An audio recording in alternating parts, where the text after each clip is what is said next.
Entonces, la semana pasada nos quedamos en esto. Las leyes de Newton. Voy a tratar de decir algo cortito porque la semana pasada fue bien latero. Las leyes de Newton. La primera ley, les recuerdo, lo que hace es establecer esto. Si uno está o no está en un sistema inercial.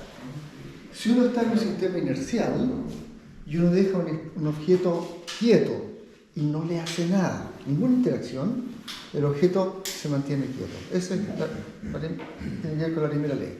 Si el objeto tiene velocidad constante y uno está en un sistema inercial y no hay ninguna interacción sobre él, se mantiene con velocidad constante.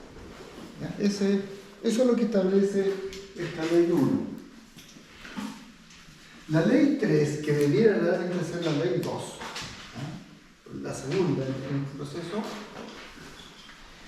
es una conclusión a partir de ciertos experimentos, una conclusión de lo que pasa cuando dos objetos interactúan. Hay un objeto A y hay un objeto B y hay algún tipo de interacción, la que sea, porque puede ser, por ejemplo, una interacción a través de un resorte. Si esto es la única interacción que ocurre entre ellos y estamos en un sistema inercial, y la única interacción es un resorte o lo que sea, ¿ya? Lo que se observa es que las aceleraciones de los objetos, la aceleración del objeto A y la aceleración del objeto B, son en direcciones opuestas, primero que nada. Son en direcciones opuestas. Esos dos ejes son paralelos.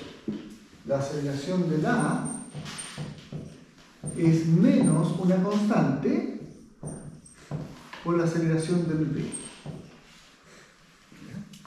No se olviden, la aceleración es cambio de velocidad dividido por cambio de tiempo. Y se puede establecer que esta constante que está aquí solo depende de una característica de las partículas que están ahí, o de los objetos que están ahí, que es su masa. Esa constante es el producto o el cociente entre la masa del B y la masa del A. En realidad esto es más complejo que lo que estoy diciendo. Estoy tratando de comprimir para saltar una clase explicando la tercera ley. ¿Ya? Pero esencialmente el experimento establece eso, y en realidad lo que hace este experimento es lo que uno hace con eso. Uno le permite hacer dos cosas. Este experimento le permite a uno definir masa de una forma especial, definir masa, y a partir de la definición de masa, definir fuerza. ¿Ya? Pero me voy a saltar la definición de masa. Está ahí en las presentaciones que están en la plataforma. Pueden mirar los videos, ver en los PDF, y me voy a quedar con la conclusión. Y entonces observen que si esto es la conclusión que uno saca de experimentos de este tipo, entonces uno encuentra esto. Este es un factor que está dividiendo aquí. Entonces, si lo paso al otro lado multiplicando, voy a encontrar que la masa del objeto A multiplicado por la aceleración del objeto A bajo la interacción, en este caso, del resorte, es menos la masa del objeto B por la aceleración del objeto B. ¿Ya? Y bajo la interacción del resorte. Entonces, con un resorte, por supuesto, esas aceleraciones, ustedes están haciendo ahí las tareas, ¿no es cierto? O estuvieron haciendo la tarea. Las aceleraciones pueden parecer muy extrañas. Por ejemplo, bajo la interacción de un resorte, la aceleración va a ser una cantidad que oscila, un vector que cambia sus componentes en el tiempo, de una manera extraña. Sin embargo, esto se cumple exactamente. Se cumple exactamente. Si uno cambia la interacción y saca el resorte y pone un cable, a lo mejor la aceleración de cada objeto va a ser una función del tiempo, no va a ser una cantidad constante, pero la relación que está allí se sigue cumpliendo. Entonces, independiente de que sea un resorte, o de que sea un cable, o que sea tracción gravitacional, siempre se cumple esto, de que la masa del objeto A multiplicada por la aceleración del objeto A, bajo la interacción que haya, es menos la masa del objeto B multiplicada por la aceleración del objeto B. ¿Y qué hace uno? Uno estudia esto como una función del tiempo, a esta cantidad, le da nombre. Bajo una única interacción uno encuentra algo que lo llama fuerza. La fuerza que siente el objeto A debido al B de interacción. Entonces la fuerza para esta interacción. Y este otro será, por supuesto, la fuerza que siente el objeto B. Y entonces uno tiene este resultado, principio de acción y reacción. Pero fíjense que esto es cierto solo, o sea, es el supuesto que lo está haciendo, si hay dos objetos interactuando con una única interacción. Es ahí donde uno dice que estas cantidades que obtienen, que son funciones del tiempo, cumplen con esa propiedad. ¿Qué hace uno a continuación? Uno tiene, para un determinado experimento, uno tiene una fórmula o uno tiene una tabla de datos. Uno tiene vectores. Voy a tratar de explicarte por qué. Tiene tiempo, tiene instante 0, instante 0.1, 0.2, etc. Tiene la posición del objeto A. Ahí tiene, qué sé yo, un primer vector, no sé, 0.3 según X, más 0.2 según Y, después será 0.4 según X, más 0.0 según Y, etc. ¿ya? Tiene vectores, una lista de vectores que están cambiando en el tiempo. Los tiene tanto para el objeto A como para el objeto B, los vectores de posición. Puede calcular las diferencias, los cambios. Los puede dividir por los cambios de tiempo. Y puede calcular con eso la velocidad del objeto A. Puede hacer lo mismo con el objeto B. Obtener la velocidad del objeto B como una tabla de vectores como función del tiempo. Si tiene los vectores de velocidad, puede calcular las aceleraciones, porque es cosa de estudiar los cambios de la velocidad y dividirlos por los cambios de tiempo. Si tiene las aceleraciones del objeto B, que lo obtiene de la misma manera, ¿no es cierto?, como los cambios de la velocidad del B en el tiempo, finalmente, a partir de esta tabla se multiplica por la masa del objeto A, va a tener la fuerza accidente A, que va a ser la masa por la aceleración, en ese experimento especial, con el cambio, lo que sea, y también la fuerza para el objeto B. Esta que está aquí va a ser lo mismo que la fuerza que el objeto A, pero con signo cambiado. Ok, tiene una tabla de vectores, la estudia y observa qué relación tiene los valores que están aquí, en esta tabla, con las velocidades y las posiciones de los objetos en ese instante. ¿Ya? Y por ejemplo, cuando uno hace interactuar dos objetos con un resorte, por ejemplo, y pone aquí, ¿no es cierto?, un vector que describe como función del tiempo la posición del objeto A y otro vector que describe como función del tiempo la posición del objeto B, uno mira la tabla y dice, oh, todos los datos que están aquí se pueden describir con una determinada fórmula, porque hay una relación. Este vector que yo me inventé, resulta que es proporcional, por alguna constante, a la diferencia de posición entre el objeto B y el objeto A.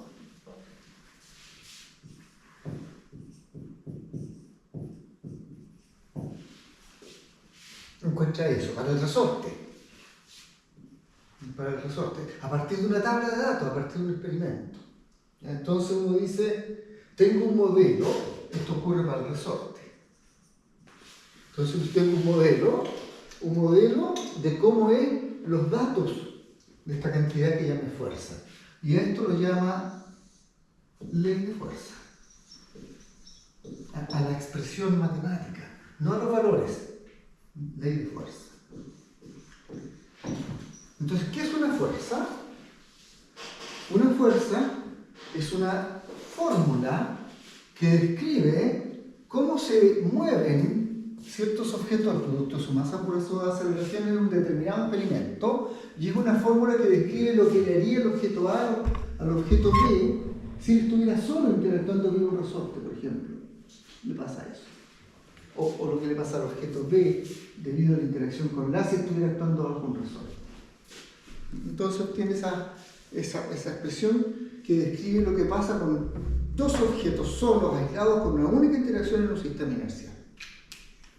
Y así como puedo obtener fórmulas para describir la interacción entre dos objetos atados por un resorte, haciendo experimentos del mismo tipo, puede obtener fórmulas para describir lo que ocurre, ¿puedo borrar acá? Lo que ocurre con, por ejemplo, dos masas como la Tierra y la Luna, que se atraen gravitacionalmente. Si uno se imagina, ¿no es cierto?, que tiene un vector que describe la posición de la Tierra, tiene un vector que describe la posición de la Luna, y calcula la tabla de estas posiciones, función del tiempo, velocidad, función del tiempo, tiene las aceleraciones, multiplica por la masa de la Tierra en un caso, multiplica por la masa de la Luna en el otro, pone sus vectores acá y ve qué fórmula reproduce los datos. Y encuentra que la fórmula que reproduce los datos es que la fuerza que siente, por ejemplo, la Luna está dada debido a la Tierra. ¿Ya? La Luna está dada por menos la constante de gravitación universal, la diferencia de posición entre la Luna y la Tierra, dividido, faltó aquí el producto de las masas, la masa de la Luna, la masa de la Tierra, la diferencia de posición entre la Luna y la Tierra, dividido por el módulo del vector, el tamaño del vector, diferencia, elevado al cubo. ¿Ya? Que si uno lo analiza con cierto cuidado, no es más que menos g, el producto de las masas de la Luna por la masa de la Tierra, dividido por la distancia que hay entre la Tierra y la Luna elevado al cuadrado, y un vector unitario que apunta a lo largo del eje que une los centros de la Luna y la Tierra. ¿Por qué cubo? Porque fíjate que aquí hay distancia dividido por distancia al cubo. Y distancia, longitud dividido por longitud al cubo es 1 partido por longitud cuadrado, como acá. ¿Sí?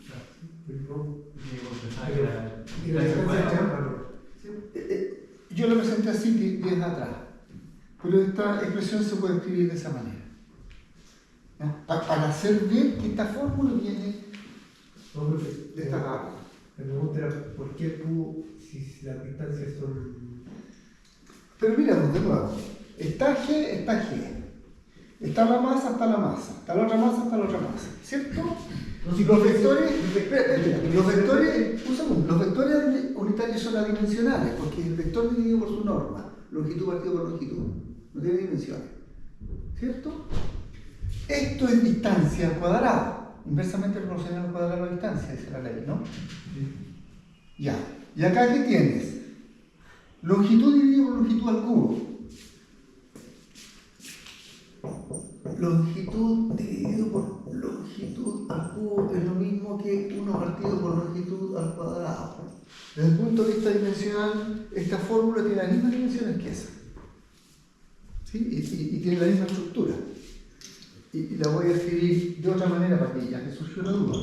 Menos G, masa de la Luna, masa de la Tierra, me voy a quedar con la pura distancia al cuadrado aquí en el denominador, radio de la Luna menos radio de la Tierra al cuadrado, y este vector que está ahí lo voy a dejar allá, radio de la Luna menos radio de la Tierra, y lo voy a dividir. Como está el cubo, me sobra un módulo.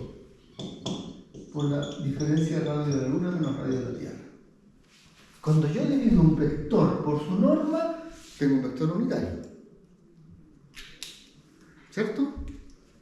Entonces, esto es eso. Y esto otro es la distancia Tierra-Luna al cuadrado. Porque el tamaño del vector diferencia. Me estoy apoyando en que tienen el concepto de que cuando yo resto dos vectores, ¿no es cierto?, lo que obtengo es ese vector. ¿Sí? Y el tamaño de ese vector es la distancia entre la Tierra y la Luna. Pero atención, no nos preocupemos tanto de la fórmula. No es tan relevante la fórmula. ¿Cuál es el detalle de la fórmula? Por favor, en este minuto no es solo relevante. Ya lo vamos a poner los énfasis. Lo importante aquí es que a partir de datos experimentales uno puede obtener leyes de qué es lo que le hace una interacción a un objeto cuando esté interactuando con otro, pero está solito dentro del sistema inercial. No hay nadie más, no hay terceros ni cuartos, solo hay dos. En esas condiciones uno encuentra una ley, que la llama ley de fuerza. Si uno estudia lo que hace la Tierra o la Luna, puede concluir esto, que es una ley. Y esta también es una ley de fuerza. Una ley de fuerza gravitacional. Aquí esta sería una ley de fuerza para el resorte, elástica y misma. Yo la escribí de la manera más fea posible, la más general. Después lo vamos a ver de manera más no tan general. Incluso uno puede estudiar lo que le pasa a las moléculas del aire. Imagínense un viento aquí que tiene cierta velocidad. La velocidad del viento llamémosla V. Y hay una pelota que se mueve con velocidad A, más chiquitita quizás, dentro de ese viento. Entonces las moléculas del aire alcanzan y chocan a este objeto. Y uno se pregunta, ¿hay una interacción? ¿Cómo se mueve la interacción? Bueno, se estudia cómo acelera este objeto debido al choque de las moléculas del aire y se encuentra que la fórmula a partir de esta tabla que describe la fuerza que se integra es, bajo la acción del viento, es proporcional con un factor, lo llama beta, y en contra de la diferencia de velocidad que tiene el objeto respecto del viento. Fíjense, si el viento tiene la misma velocidad que el objeto, si se mueven juntos, no hay fuerza. Pero si hay diferencia de velocidad entre el objeto y el viento, se experimenta una fuerza. O sea, el objeto experimenta una aceleración. ¿Ya? Entonces, esto sería la ley de... Bueno, en realidad no necesariamente un viento, estamos pensando en un líquido, en estricto rigor. ¿Una aceleración positiva o negativa? Porque No existen aceleraciones positivas y negativas, lo que existen es aceleraciones en contra o a favor de vectores. Lo que existe son números reales que son positivos o negativos. Los vectores no son positivos o negativos. Los vectores o van a favor de una dirección o van en contra. ¿Sí? Las componentes pueden tener signo. Las componentes escalares del vector. Pero el vector mismo, no. El vector mismo, ahí tiene un vector.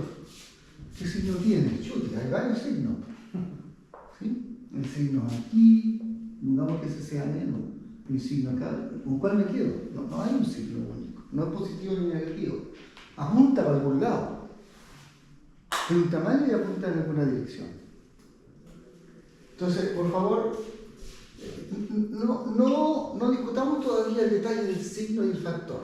Lo único que importa aquí es que si ustedes tienen un objeto interactuando con un líquido y el líquido tiene una determinada velocidad y el objeto tiene otra, el objeto que se mueve dentro del líquido experimenta una aceleración debido al líquido, que lo va a tender a frenar. Ya ese es otro detalle. lo va a tender a frenar, pero que depende de la velocidad. Entonces, esto es una ley de fuerza para la acción del líquido sobre un objeto. Esto se llama arrastre. Y este es un modelo simplista cuando no hay turbulencia, cuando el líquido no se forma en remolino. Si se forma en remolino, hay que cambiar la ley un poquitito, y el otro día por ahí estuvieron haciendo unos comentarios sobre García y otros caballeros. Entonces, uno puede seguir poniendo ejemplos. Entonces, ¿con qué me quiero quedar? El detalle de la fórmula no se preocupen. Lo que me quiero quedar es que cuando uno estudia una interacción, lo que quiere es estudiar el efecto de esa única fuerza en un sistema inercial entre dos objetos y modelar la posición de los objetos que estén involucrados y de la velocidad de los objetos que estén involucrados. Y no va a aparecer ninguna otra cosa. No, solo va a depender de a lo más tiempo, a lo más posición y a lo más velocidad. Y por supuesto, otros parámetros, claro. El factor de proporcionalidad de la gravitación universal, quizás la masa de los objetos, quizás el coeficiente de viscosidad, quizás la constante elástica. ¿Ya? Pero aparte de esos parámetros, las variables, no las constantes que son parámetros, las variables del problema son posición, velocidad y tiempo. ¿Dónde aparece el tiempo? ¿Cómo estamos? Ya, entonces, dicho eso, déjenme poner una pequeña lista de leyes de fuerza. Así, voy a poner esas mismas y otras más. Acá. Una pequeña lista como para completar el cuadro y poder ir a la parte que nos interesa y hacer ejercicios. Entonces, por ejemplo, voy a poner aquí, ¿no es cierto?, una masa A, el elástico, y una masa B. Entonces, la fuerza que experimenta A, debido a B, la fuerza que experimenta A, es menos una cierta constante por la posición del A menos la posición del B. Si la atracción es gravitacional,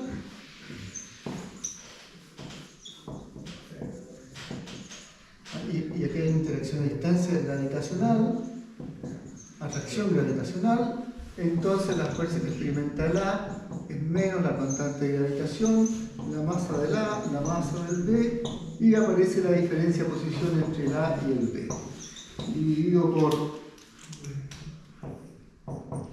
esa diferencia elevado al cubo. Si tenemos una masa dentro de un líquido, y ese se mueve con una cierta velocidad, entonces la fuerza que experimenta este objeto que lo llamé A es menos un cierto factor de proporcionalidad que se llama viscosidad, y aparece la velocidad del objeto menos la velocidad del líquido. Siempre que no haya remolino.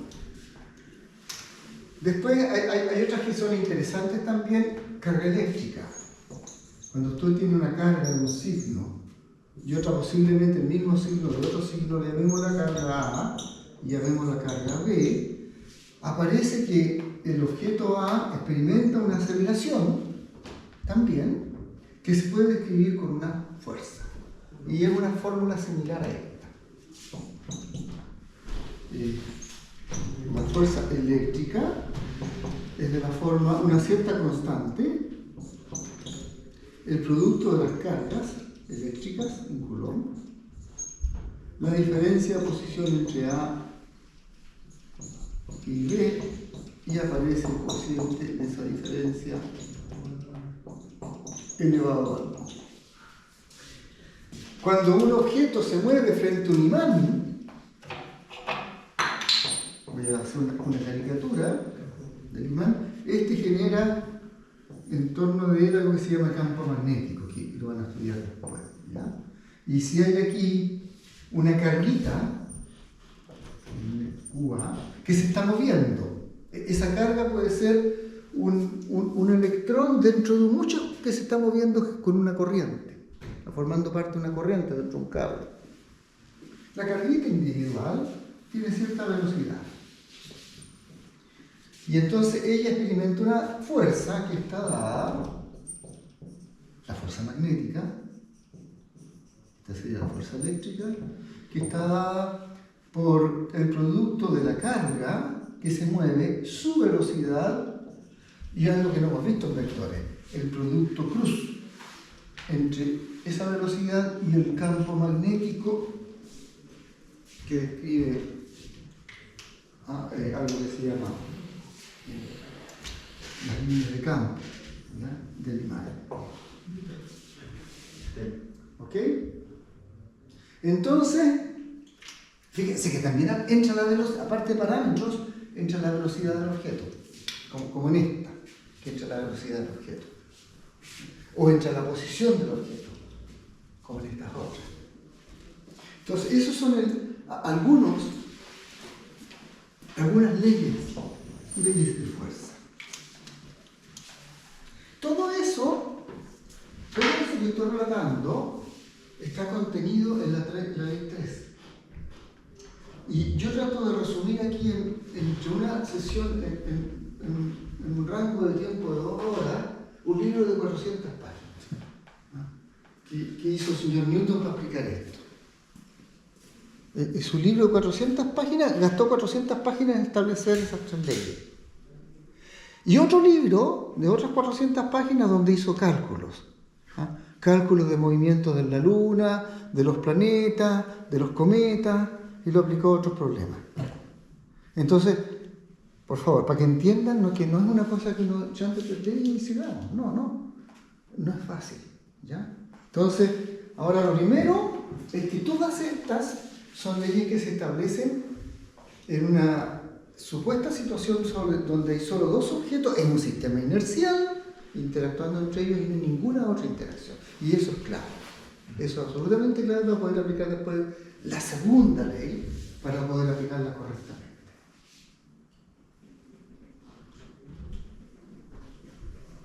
Entonces, de esta ley salen 3 cosas, de esta que está aquí, cuando uno hace la deducción con todo detalle. Sale la definición de masa, sale la definición de fuerza y sale el principio de acción y reacción.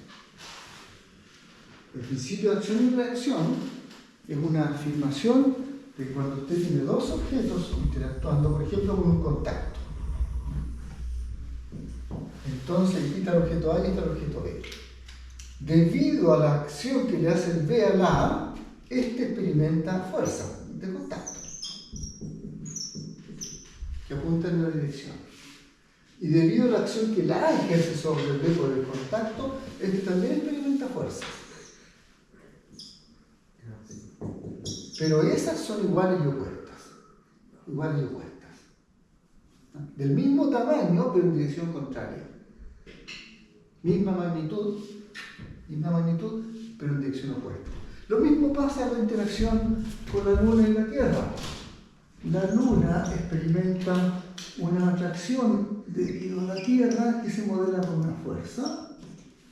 Y la Tierra experimenta un vector de atracción hacia la Luna que se modela con una fuerza que es del mismo tamaño, pero que apunta en dirección opuesta. Lo mismo pasa con las cargas eléctricas. Si usted tiene 2 cargas eléctricas, esta experimenta a lo mejor una fuerza de atracción de un cierto tamaño y la otra experimenta una fuerza de atracción del mismo tamaño, pero en dirección opuesta. Siempre vienen en pares. Lo que le pasa a una en cuanto a fuerza es lo opuesto de lo que le pasa a la otra. Siempre vienen en pares. Entonces, el principio de acción y reacción establece eso. Que cuando hace una aceleración y se multiplica por su masa, eso le produce una fuerza, y el B experimenta una fuerza del mismo tamaño pero en dirección opuesta. Ojo, que insisto, en un sistema inercial, con una única interacción, no 2 ni 3, solo una. Y este F que cumple con que el FA es el opuesto del FB, se refiere a la fórmula, a la ley que describe eso. ¿Ok? Ya, entonces, dicho eso, sigamos un poco. ¿Ya? Vamos a tratar de ver cómo se aplica todo esto. Para eso hay que ir entonces, para poder hacer aplicaciones, ir a la segunda ley. A la segunda ley. Miren, esto es una observación experimental. Todo lo que sale de aquí es observación experimental. Esto es observación experimental. Todo lo que sale de aquí es observación experimental. Incluso esa fórmula se deduce a partir de estudiar experimentos. ¿Ya? Pero lo que está acá es una apuesta. No es ningún resultado de un experimento. Es una apuesta que hizo el señor Newton. Y puede ser una buena apuesta, puede ser una mala apuesta. Pero para la vida común nuestra es una apuesta súper buena. Si usted no se mueve ni demasiado rápido, y si el objeto que está estudiando no tiene masa que sea comparable con la masa de los átomos o con la masa de la galaxia, la apuesta va re bien. ¿Me siguen?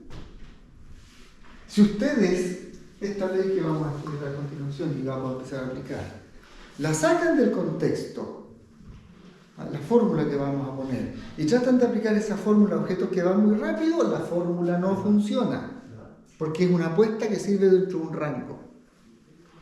Si ustedes se la quieren aplicar esa fórmula a las masas atómicas, no funciona, hay que hacer otra teoría, la teoría cuántica. Si ustedes quieren aplicar la fórmula que vamos a escribir a las galaxias, no funciona, hay que hacer la teoría de la gravitación de Einstein. Si usted se la quiere aplicar a objetos que van a 80% de la rapidez de la luz, no funciona, tienen que usar otra teoría, la teoría de relatividad especial de Einstein. La mecánica de Newton sirve para objetos que no van demasiado rápido y no son ni muy pequeños ni muy grandes. ¿Ok? Ahí la apuesta del señor Newton es esta. Funciona bastante bien. Entonces, ¿cuál es la apuesta?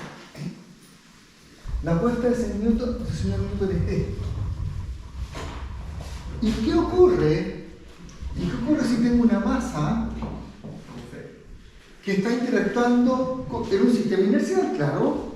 No está interactuando solo con un planeta ahí, sino que además está sumergida dentro de un líquido y hay un resorte que la tira a no sé, por un muro y hay unos cables que la sujetan a una pared ¿sí?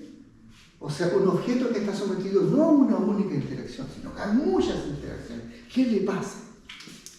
Entonces la pregunta es, ¿cómo se mueve? ¿Cuál es su aceleración? Y la apuesta de Newton es la siguiente. Esa aceleración, cuando el objeto está sometido a múltiples interacciones, es inversamente proporcional a la masa del objeto y directamente proporcional a la sumatoria de las leyes de fuerza. Y entiéndase por leyes de fuerza las fórmulas que con las cuales uno describe lo que le pasa a los objetos cuando están solitos interactuando entre ellos y no hay terceros. ¿Me siguieron? Ese concepto lo vamos a aplicar en los ejercicios luego. Y van a ver que si uno aplica ese concepto, los ejercicios fluyen. Entonces aquí uno pone, no sé, la ley de fuerza elástica. Y si hay atracción gravitacional, la ley de fuerza gravitacional. Y si hay un resorte, perdón, ya lo incluí el resorte. Y si hay líquido, pondrá el frenado que le hace el líquido con la fuerza viscosa. Que está acá, está ahí. Y si hay roce con el suelo, tendrá que poner, si hay contacto con un suelo, tendrá que poner el contacto, describir con sus leyes el contacto con el suelo. Y si hay cargas eléctricas actuando, tendrá que incluir las fuerzas eléctricas. Ahora, la manera en que las combina es sumando vectores. Eso es lo que dijo Newton. Las suma como si fueran vectores. Son vectores las fuerzas y las suma como si fueran vectores. No las opera de manera extraña. Súmela tal como usted aprendió a operar con vectores. ¿Ya? Ahora, esto no es exacto. Es un aproximado. Se comete un pequeño error. Ese error se nota si las masas son muy chicas o si son muy grandes, o si los objetos se mueven muy rápido, si la velocidad tiene un tamaño que es comparable, 1/3, 2/3, 3/4 de la rapidez de la luz. Ahí se nota. Pero si usted va a 1/1000.000 de la rapidez de la luz, la fórmula es re buena, ahí, tan buena que uno dice, no, voy a tomar como si fuera igual. ¿Ok?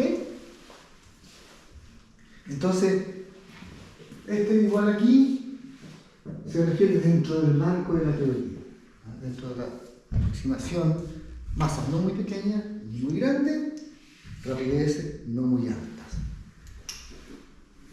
¿Ok? Entonces, eso es la que se conoce como la segunda ley.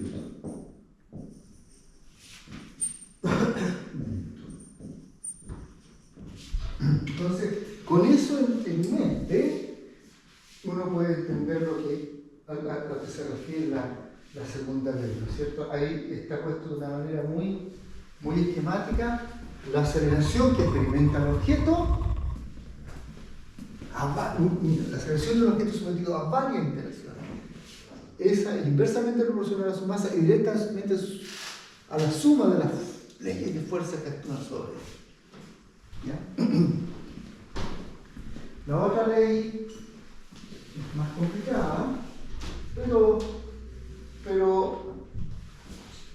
basta con este resultado, que la fuerza que siente A debido al B modelada de alguna manera y la fuerza que siente B debido al A modelada de alguna manera, pues ese tipo de fórmula cumplen con lo que se llama el principio de acción y reacción. Y eso es suficiente para poder aplicarlo acá de alguna manera y llegar a obtener la aceleración con que se mueven los objetos. Entonces, dicho eso, tratemos de ir a los ejemplos. No saltar la definición de masa. ¿Ya? No saltar la definición de masa. Todos los detalles sobre la definición de masa me los voy a saltar.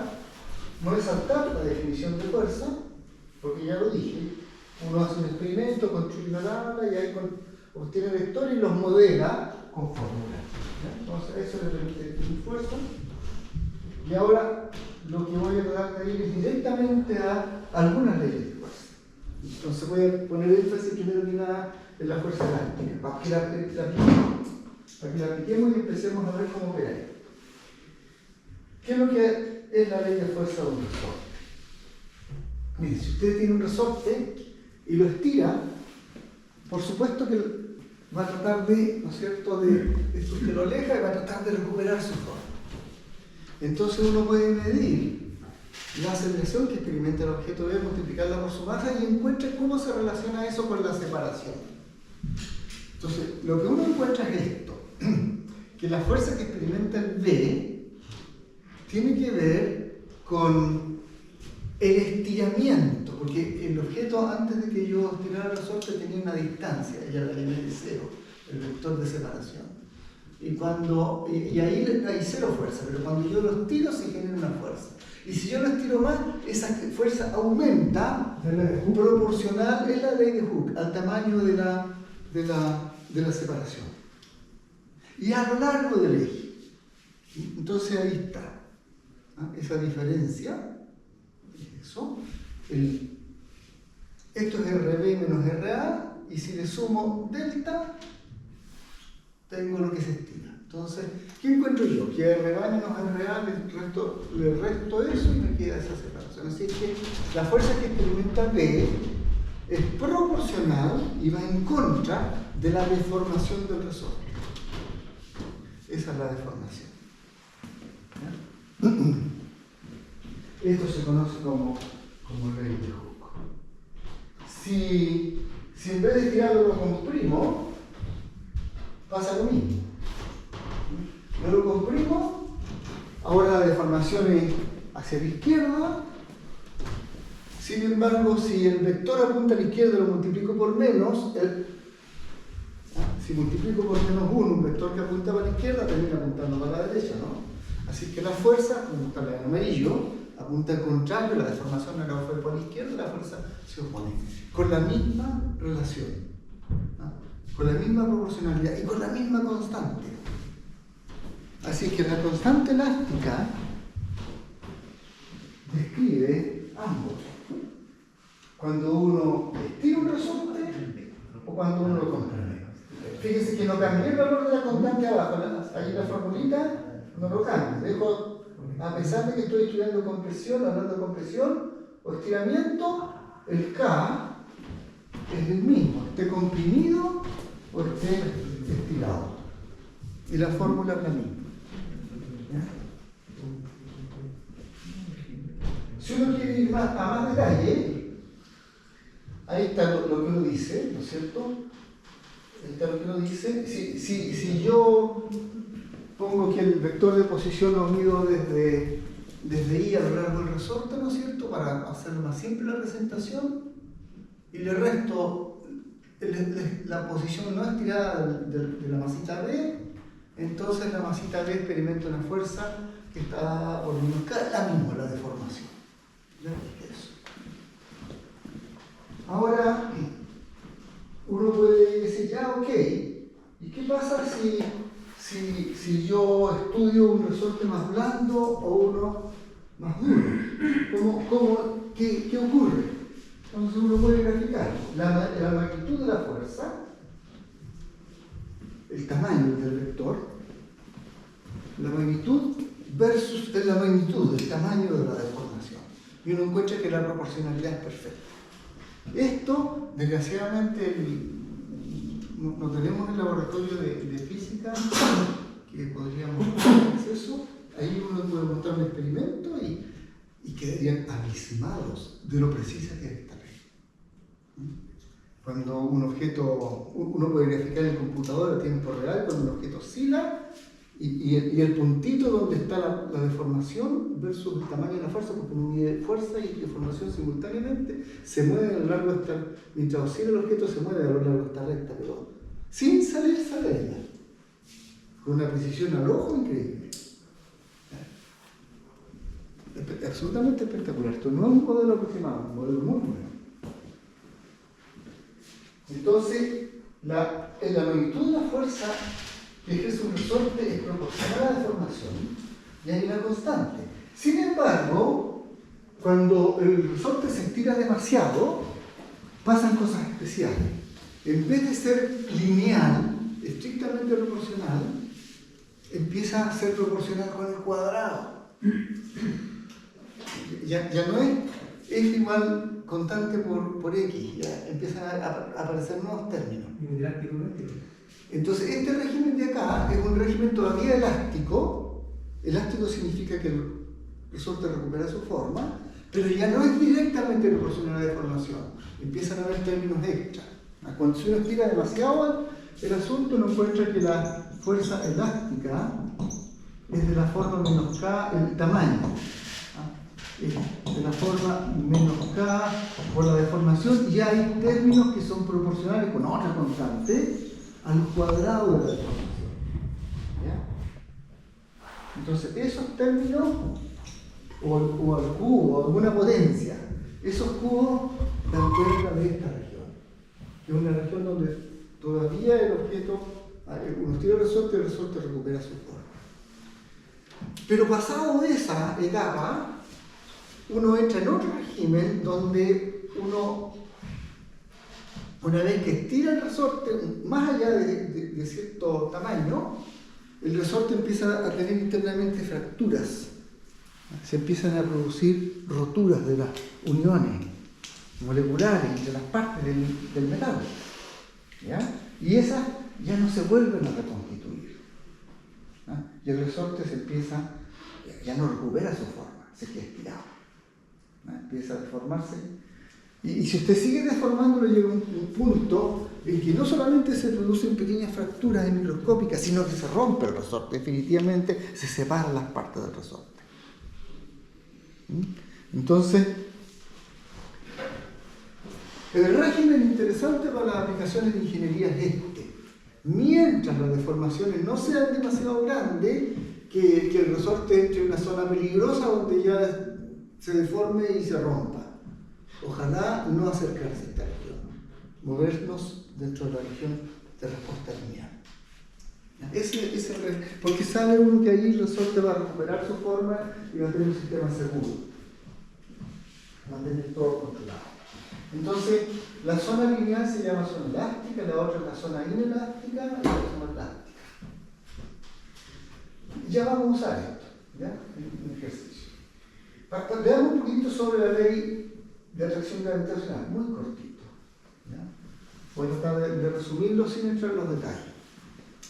Si uno estudia lo que le pasa a la Luna en torno a su movimiento a la Tierra, la Luna, si la Tierra no estuviera y no hubiera nadie más, se movería en movimiento rectilíneo.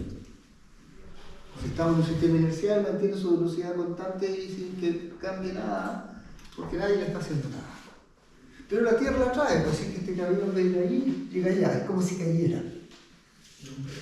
Fíjense que esto que está aquí es un triángulo y ahí es recto.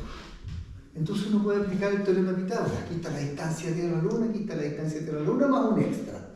Y aquí está la distancia que recorre la Luna en un tiempo t, que es su rapidez por t. Entonces, si uno ahí aplica el teorema de Pitágoras,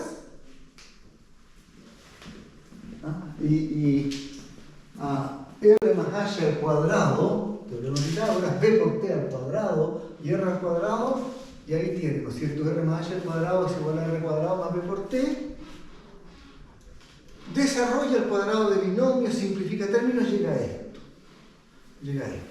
Pero ojo, R, la distancia de Tierra-Luna, es un número muy grande, multiplicado por, no sé, pues supongamos 1 metro.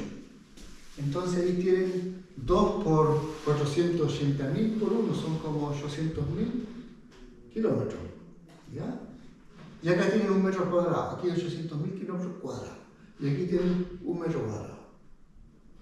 Entonces 1 metro cuadrado, comparado con 800.000 kilómetros cuadrados, es nada, despreciable. Me quedo con eso. ¿Sí? Me quedo con eso. Y ahí puedo despejar H. ¿Sí? Puedo despejar H. Y si despejo H, llego a esta fórmula,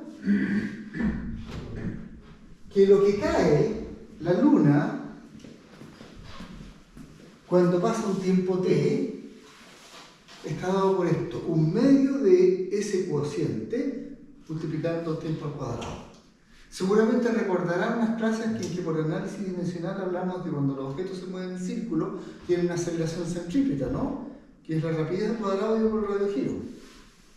Ahí está, la aceleración centrípeta. Esto tiene dimensiones de aceleración. Y fíjense que esta fórmula es exactamente la misma fórmula que describe la caída de un objeto cerca de la superficie de la Tierra. Un objeto que cae cerca de la superficie de la Tierra bajo la gravedad local. ¿Sí? Es la misma fórmula. Entonces, si es la misma fórmula, uno dice lo que pasa es que la Luna está cayendo debido a la atracción de la Tierra, tal como una manzana cerca de la superficie de la Tierra cae con la gravedad de Galileo. Las causas son las mismas, atracción gravitacional. Esto cae, ¿se ve? Como esto, como una manzana cerca de la superficie de la Tierra o el borrador. Solo que la aceleración con que cae la Luna es distinta porque está lejos, mientras que esta otra tiene otro valor porque está cerca. Pero ahí la Luna, la gravedad de la Luna se considera. No, no estamos hablando... Físicamente igual es físico. Sí, pero la gravedad de la Luna hace que la Tierra quiera acercarse a la Luna. Pero como la Tierra tiene tanta masa, no es mucho lo que se mueve. Sí se mueve algo. De hecho, si las masas fueran idénticas de los dos sistemas, ambos están cayendo. Y en vez de estar uno orbitando en torno al otro, los dos están orbitando uno en torno del otro. ¿Ya? Pero a mayor masa, más le cuesta moverse, entonces la Tierra prácticamente se ve como si estuviera quieta. En realidad tiene un pequeño movimiento en torno, no en su centro, no en su centro, y mientras la Luna hace. Pero en el fondo lo que me interesa es que las causas son las mismas. Y que como las expresiones son parecidas, puedo decir que esta es la aceleración de caída de un objeto cerca de la Tierra y esta es la aceleración de caída de la Luna, que está lejos de la Tierra. Entonces uno dice, ya estudiamos esos números. Uno vale 9.81, lo estudió Galileo, el otro lo calculamos en clase, lo hicieron en la tarea también. Y uno puede comparar esos números. La aceleración de caída de la Luna, que está allí, versus la aceleración de caída de un objeto cerca de la superficie de la Tierra. Entonces uno puede plantear un modelo. Así como uno plantea esto, esta fórmula, uno plantea un modelo, algo que le permita descubrir eso. Entonces uno dice, mire, el tamaño de esa aceleración es más chiquillo, más chico a medida que iba lejos, así es que la distancia tiene que ir en el denominador, elevada a alguna potencia, no sé cuál. ¿Ah? Y hay un factor de proporcionalidad. ¿Listo? ¿Ok? Tomamos eso y podemos meterle el número. Cuando R es un radio terrestre es 9.8 aproximadamente. Cuando el R, la distancia Tierra-Luna, son 60 radios terrestres, no es un 9.8, un número más chico. ¿Ok? Ahí está el exponente, ahí está. Si este radio de la Tierra, estos son 60 veces, este radio de la Tierra también, bueno, puedo dividir esta con esta. O sea, dividir 9.8 por 2.59 por día de la otra, lo que me da un número bien grande. Y acá si divido este con ese, las C se cancelan, el R elevado a N se cancela con el R elevado a N, y me queda una ecuación, que es esta, me queda 60 aquí, elevado a N, de la cual el exponente es una incógnita que yo puedo calcular tomando logaritmo. Y me sale, con esos datos, me sale que el exponente es parecido a 2.01. Con esos datos.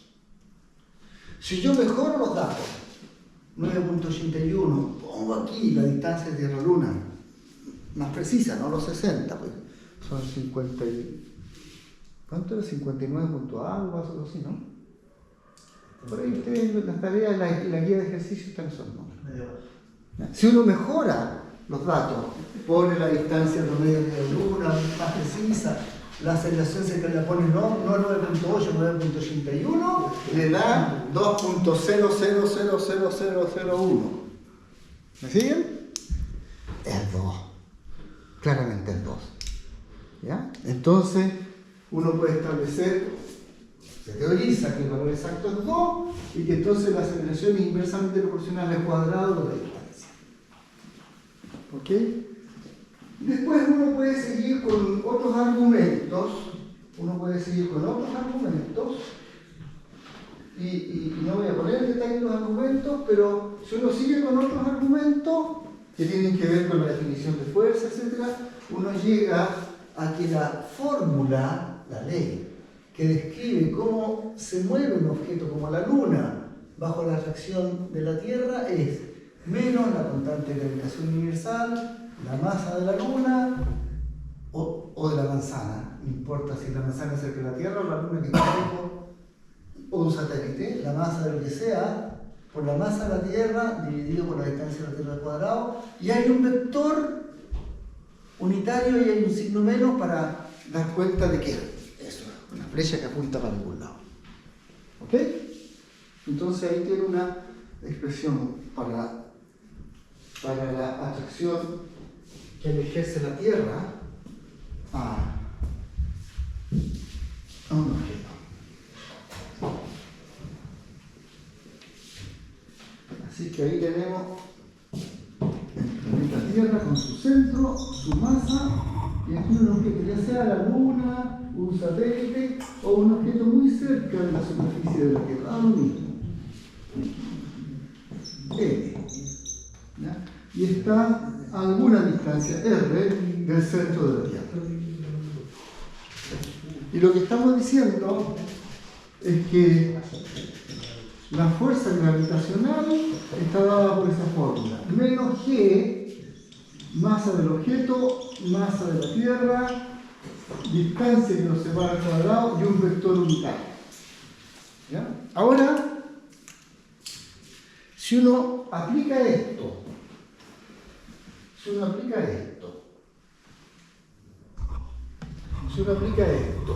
esta fórmula, y la evalúa cerca de la superficie de la Tierra, cerca de la superficie de la Tierra,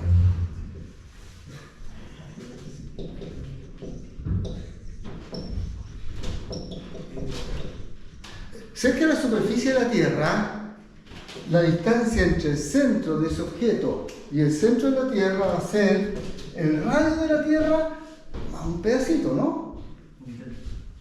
Ahí. Un H. O un I, no sé cmo llamamos. I. ¿Ya?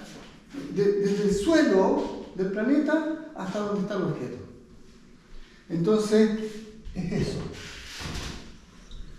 Así que si tomo esa fórmula y le reemplazo eso en el denominador, me queda G masa por masa de la Tierra dividido por radio de la Tierra más esa cantidad extra al cuadrado y un vector unitario.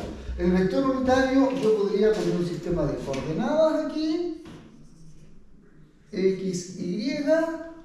Ese sistema de coordenadas tiene un vector unitario que le llamamos Y. Y resulta que el R apunta desde el centro de la Tierra hacia el objeto, así es que eso es el Y.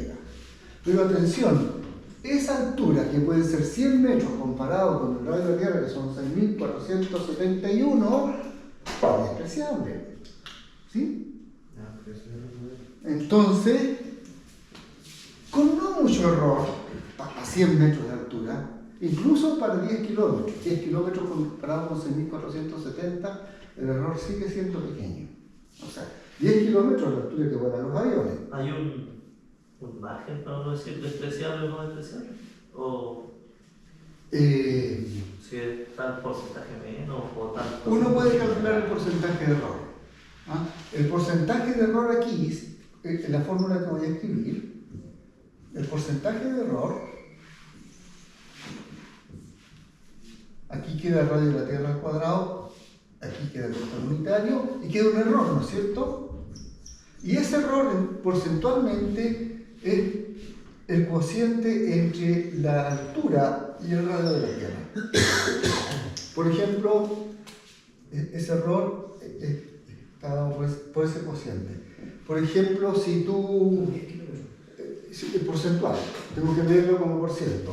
Por ejemplo, si esos son 10 kilómetros y lo comparo con 6.470 kilómetros. Los kilómetros se cancelan, claro. 10 dividido por 6.470, ¿cuánto es?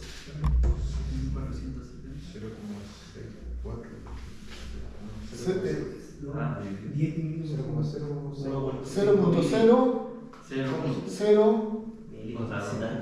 ¿Cuántos ceros? Son 2 ceros y después viene un 15. O sea, 15. 2.5 10 elevado a 3. ¿Un 5? 15. No, un 15. 15. Ya. Y ahora, eso quiere decir que estos son 1.5 dividido 100. No. 0.1 dividido 100. ¿Cierto? Y cuando uno escribe 0.1 dividido 100, es lo mismo que 0.1 multiplicado por 1 sobre 100, ¿no es cierto? Y esta cosa a la gente le encanta anotarlo así. El 1 partido por 100. ¿No es cierto? Entonces uno dice, un 0,1% de error. ¿Cierto? Porque eso es porcentaje, pues, es leer las fracciones de esta manera. ¿Sí? Entonces el error es chiquitito, pues, es mucho más pequeño que un 1% a 10 kilómetros. Para 100 metros, chute. ¿Cuánto es para 100 metros? 100 metros es un 0.1 de kilómetro. Tiene que ser como 3 ceros, esas 3 Entonces ahí tenemos 0.000015. O sea, es un chute. Ya me cuesta leerlo. un 0.0015%. ¿Sí? Ese es el error que se comete, ¿no es cierto?, por considerar, por despreciar la altura en la ley de fuerza. Entonces, la otra cosa interesante de esta fórmula es que esta combinación de aquí, perdón, no esa combinación, voy a poner con rojo la combinación. No, ahora sí la voy a separar. Esa combinación de ahí. O sea, el producto de G por la masa de la Tierra partido por el radio de la Tierra al cuadrado, ese es justo el 9.81 metros sobre segundo cuadrado de Galileo. ¿Sí? Es justo lo que llamamos G. ¿Sí? Si uno toma la masa de la Tierra, la multiplica por la constante de gravitación universal y le divide por 6.470 kilómetros al cuadrado, transformado todo eso en unidades del sistema internacional, por supuesto, metros, segundo y kilogramo, le queda 9.81, que es el valor de Galileo. Entonces significa que esta fórmula que está aquí, para la fuerza que experimenta una masa debido a la atracción gravitacional, la fuerza gravitacional es simple y sencillamente menos la masa m del objeto, la manzana, el satélite, la luna, lo que sea. Perdón, la luna está muy lejos, la fórmula ya no sirve. Si la luna está muy lejos. Ahí ya no puedo despreciar el I frente al error de la Tierra. Para objetos que no estén más allá de 10 kilómetros. ¿Sí? Es muy buena la relación. Es menos la masa del objeto por la constante de Galileo y un vector que apunta directamente del suelo hacia arriba. ¿Sí? ¿Qué es lo que está? Ahí. ¿Ok?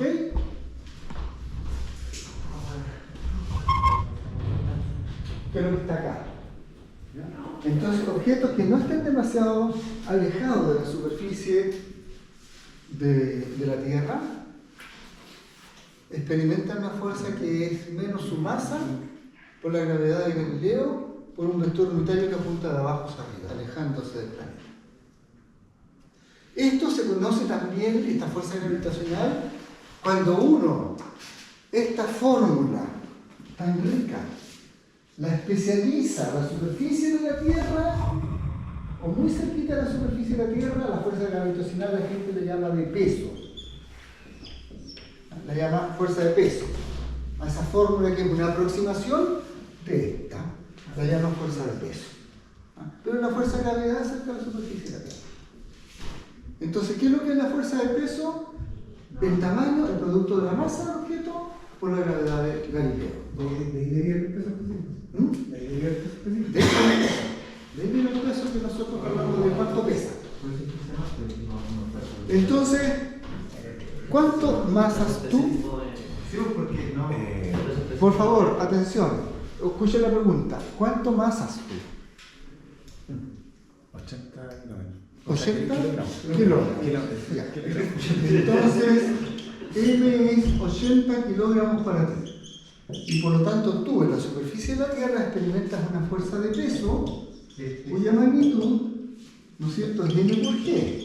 O sea, son tus 80 kilogramos multiplicado por 9.81 metros sobre segundo cuadrado, ¿no es cierto? Y eso da un número. ¿Cuánto da? Pero esos 80 ya están por... No. Él se puso una balanza y la balanza comparó inercia. 784.8 kilogramos metros segundo cuadrado. Que la gente lo llama Newton. 784.8 Newton. Esa es la fuerza que tú experimentas. ¿Cierto? En la Luna, el G no es 9.81. Es más chiquitito. No me recuerdo el número. Supongamos que es 1.5. Es como un sexto. ¿Cuánto será 9.81 dividido 6? La gravedad es 1.62. 1.62. En la Luna, el G de la Luna, o sea, cerca de la superficie de la Luna, una masa es atraída por la Luna con una gravedad diferente, otro radio y otra masa. Ahí es, ¿cuánto dijiste? 1.6. 2 metros sobre segundo cuadrado, bien distinto de la Tierra. Por lo tanto, la fuerza de peso tuya en la Luna sería 80 kilogramos por 1.62 metros sobre segundo cuadrado. ¿Y cuánto da eso? 129.6. 120. 129.6 Newton. Tú tienes la misma masa que la Tierra como la Luna. No te voy a cambiar. Te voy a llevar enterito, no te voy a sacar ni una taja de carne. Tienes la misma masa. Bueno, descontemos la escafranda para poder vivir en la Luna. Pero tú pesas menos en la Luna. ¿De acuerdo? Entonces el peso depende de la gravedad local. Pero la masa es una propiedad intrínseca del objeto. Tiene que ver con la cantidad de materia que el objeto tiene. Ahí tenemos una primera aplicación. Ahora, atención. Ahora que tengo una ley que más o menos entiendo, ahora que tenemos una ley que más o menos entendemos, veamos cómo funciona esto de la segunda ley. ¿Qué es lo que es la segunda ley?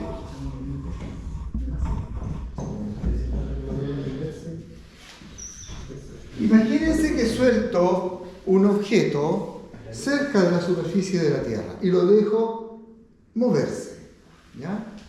Entonces, supongamos que ese objeto tiene masa I. ¿Qué es lo que nos va a decir la segunda ley? Primero que nada, si el objeto cae, va a tener una velocidad hacia abajo, ¿no? ¿Sí? No nos olvidemos que hay aire. Y choca contra las moléculas del aire, además de ser atraído por la Tierra. Por lo tanto, este objeto experimenta dos leyes de fuerza. Por un lado, experimenta la fuerza de peso hacia abajo, como vector, y por otro lado, como tiene una velocidad hacia abajo, experimenta una fuerza de arrastre viscoso hacia arriba, ¿no es cierto?, por el choque con las moléculas del aire. No se olviden que la fuerza viscosa, si la Tierra está quieta, va contra la dirección de la velocidad, contra el vector de velocidad, y es proporcional a la velocidad. ¿Y qué es lo que dice la segunda ley para ese problema? La segunda ley dice, la aceleración de esa masa es inversamente proporcional a la masa y directamente proporcional a las leyes de fuerza que entran. El peso es mg por el vector que apunta hacia arriba. Y la fuerza viscosa es proporcional a la velocidad, al tamaño de la velocidad, y va para arriba también. ¿Sí? Y no hay ningún cable, no es una partícula cargada de tal manera que no tiene tampoco imanes de manera que haya magnetismo. No, estamos suponiendo que solo bajo la acción de la atracción gravitacional y del choque con las moléculas del aire, que es la fuerza viscosa. Entonces, de esta manera es como funciona la segunda ley. De esta forma. Pero atención. Déjeme S1 partido por M pasarlo multiplicando adentro. ¿Ya? Entonces voy a tener ahí un menos. El M con el M se cancela, me queda G. El I unitario es factor común. Lo voy a dejar ahí afuera. El M que está dividiendo va a pasar acá, a cancelar al eta, al M y la rapidez del objeto. Entonces esto es rapidez Este es un factor y esta es la masa. Miren, si el objeto no va muy rápido, y si ese coeficiente es pequeño o si la masa es muy grande, este término puede ser chico comparado con ese. ¿Cierto? Entonces podemos escribir aquí. Para masas grandes, masas suficientemente grandes, esto se parece a menos G. A una hoja, ¿no tengo aquí en la mano? O una hoja, no anda bien, ¿no es cierto? Una hoja tiene poca masa.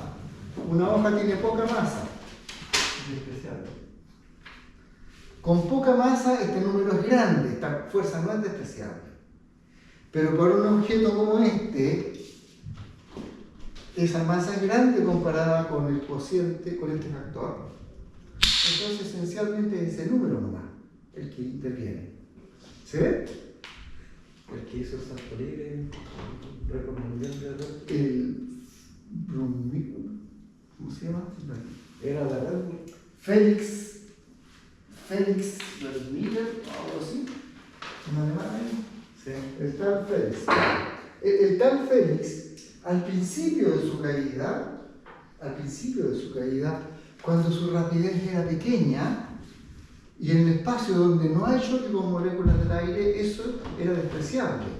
Pero cuando entró a la atmósfera, en la parte de arriba que es tenue, el eta es chiquitito.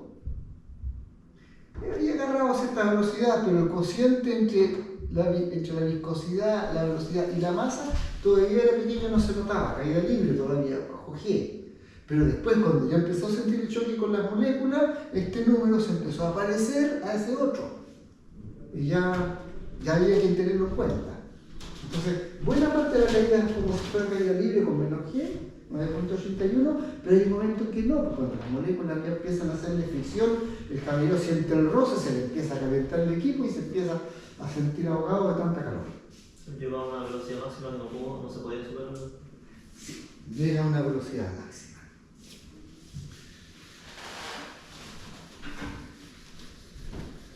Fíjense lo siguiente. Si la rapidez crece, eso multiplicado por eso y dividido por esto puede igualar a G. Esto está con signo más, esto está con signo menos. Entonces, cuando la B es igual a M por G dividido por ese coeficiente, esto se cancela.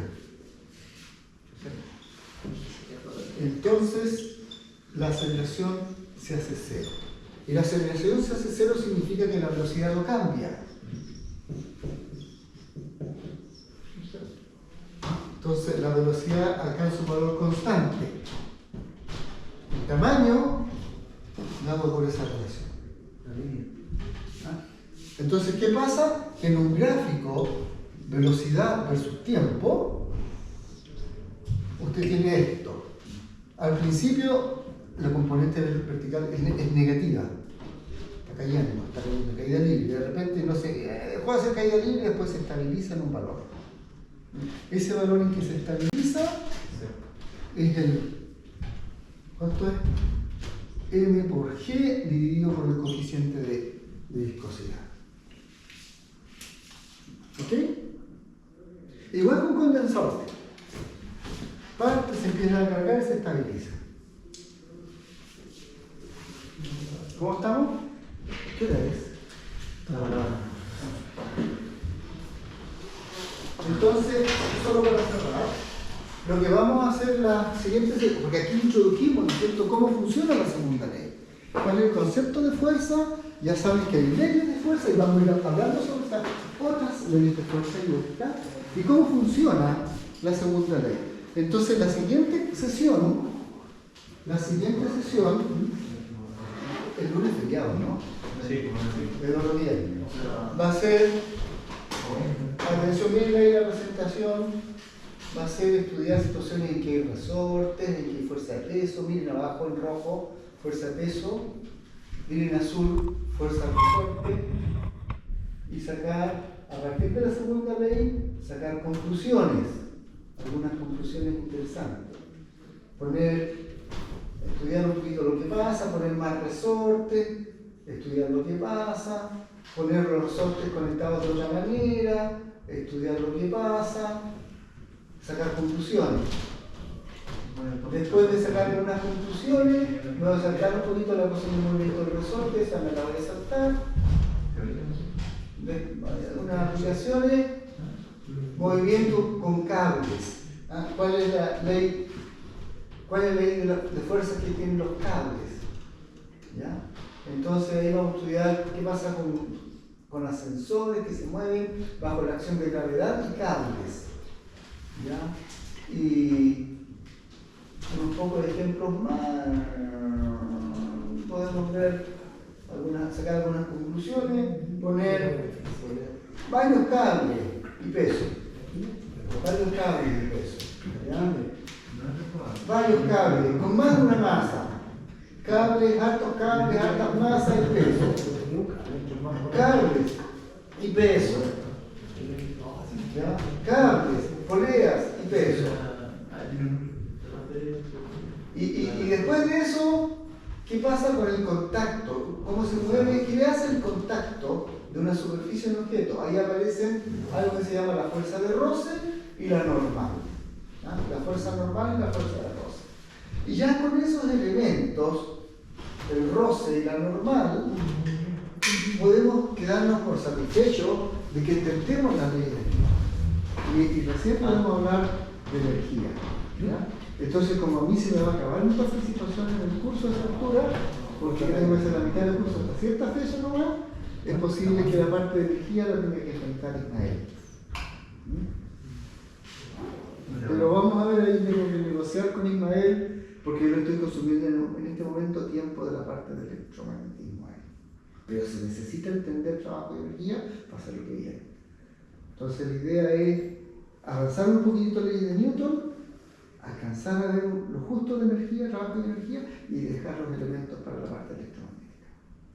¿Ok? Ese es el proyecto. Nos vemos el día.